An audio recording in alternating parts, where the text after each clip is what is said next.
Eu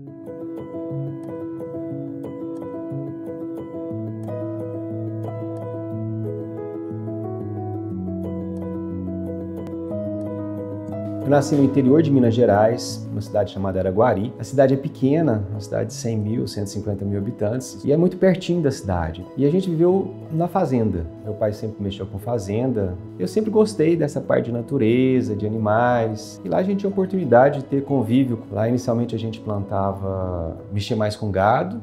E foi quando surgiu o café na região, no interior de Minas. Então a gente começou a trabalhar. Meu pai foi um dos pioneiros na plantação de café. Meu pai estudou só o início, só o primário, né? Ele não tem a formação superior. A formação que deu a ele foi a vida. A minha mãe não, a minha mãe teve a oportunidade, seguiu um pouquinho mais, estudou um pouquinho mais, chegou a fazer contabilidade na época. Então, a partir do momento que você tem as oportunidades, você tem que aprender a escolhê-las. Então ele nunca ditou o que a gente tinha que fazer, ele dava oportunidades para que a gente pudesse aprender a fazer as escolhas que a vida nos dava. E a partir daí a gente foi desenvolvendo, né? As coisas vão acontecendo e a gente tem que tomar às vezes algumas atitudes. E aí vem quando escolher a profissão. Os meus irmãos foram mais para a área de engenharia. Na minha adolescência eu convivi muito com engenharia, meu irmão tinha uma construtora, eu gostava mais de mecânica, mas também vi que aquilo não dava muito futuro não. E aí foi onde eu pensei que eu precisava arrumar alguma coisa, porque eu não queria viver na fazenda também o resto da vida. E na família começaram a ter bastantes médicos, né? E aí a gente às vezes acabou seguindo o passo deles, que talvez seja uma boa oportunidade que a gente poderia ter. Mas aí eu fui estudar em Uberlândia, que é uma cidade que fica perto de Araguari, também no interior de Minas Gerais. Lá onde eu fui fazer a medicina. E só depois que eu fui para uma outra cidade que chama Uberaba, onde eu tive a oportunidade de fazer residência. E para isso o que a gente tinha que fazer? Como meu pai plantava café, eu precisava ter uma renda. Então eu montei uma torrefação caseira de café para poder ter sustento. Mas eu não reclamo da dificuldade não, acho que foi muito bom para a gente poder crescer, entendeu? O crescimento nos chegou através das dificuldades que a gente teve e tem até hoje, né? Acho que pessoa que não tem dificuldade não tem graça, que graça tem a vida sem dificuldade? Eu acho que tanto essa parte de família quanto de amizade é muito importante para que você possa se apoiar nos momentos de vitória e às vezes no momento de fracasso também, né?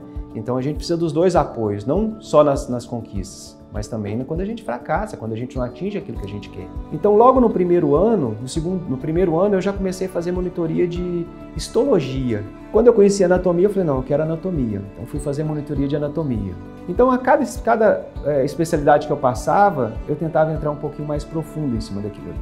E aí veio a cirurgia plástica. Vou me aprofundar um pouquinho mais, viver essa rotina da cirurgia plástica. Então eu tive a oportunidade de vir durante 6 meses, estava estudando para residência e eu aproveitei para fazer esse estágio. Foi aí que eu falei, agora eu quero a cirurgia plástica, não tem dúvida disso mais. A cirurgia plástica proporciona uma melhora da autoestima.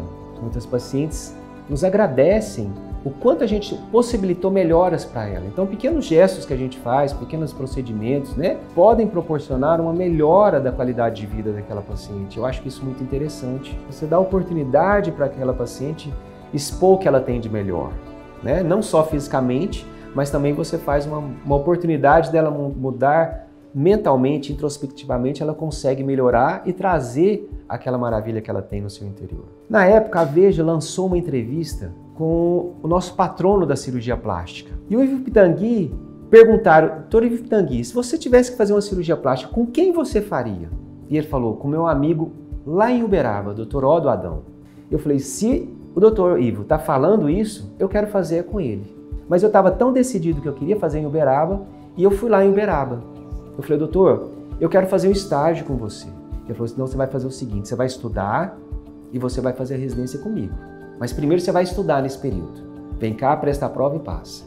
E aí você vai fazer a residência. E foi isso que eu fiz. E essa residência, eu não sei se eu aprendi só técnica, não. Eu acho que eu aprendi muita coisa de vida. Na época, um primo meu, ele estava numa cidade lá perto, que chamava Patrocínio. Ele abriu as portas para que eu pudesse atender lá. Um hospital novo, que estava começando.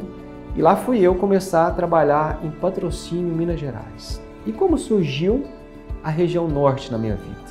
Eu operei uma paciente de lá, que tinha uma parente no interior de Rondônia. E essa menina saiu de Ariquemes e foi operar comigo lá em Patrocínio, interior de Minas Gerais. E não só por destino, um colega meu que fez residência também lá em Uberaba, veio atender em Ariquemes e falou: Leandro, estão precisando de um cirurgião plástico lá.